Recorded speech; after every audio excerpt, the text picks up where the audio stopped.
در نماز گریه کردنی به آواز یگان ضرر دارد برای اهل بیت اگر به اختیار آب دیده ریزد؟ رحمت. سلامت باشه.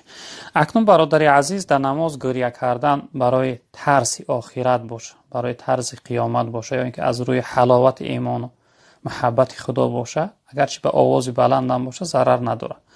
اما با آواز پس برای دنیا، یعنی برای اهل بیتت، برای مادرت، برای برادرت، برای فرزندت، برای پدرت گریه کردن در داخل نماز و آواز بلند باشه اگر نماز فاسد میکنه. اما با آواز پست انسان صداش نبره، فقط آبهای دیدش ریزن، این ضرر نداره، چون که آب دیده در یگان حالت حساب نیست. جناب پیامبر صلی الله علیه و سلم وقتی دل غمگین شد آب دیده میریزه.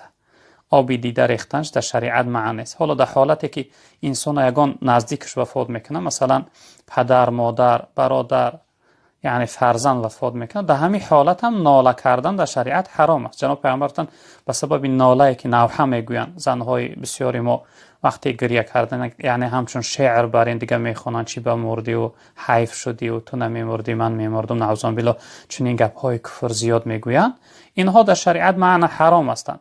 در اون حالت هم انسان حق داره که آب دیده ریزانه.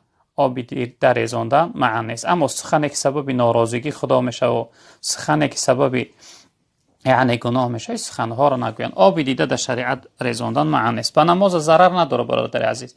انسان اگر در داخل نماز هم آب دیدهش ریزن، نمازش فاسد نمیشه.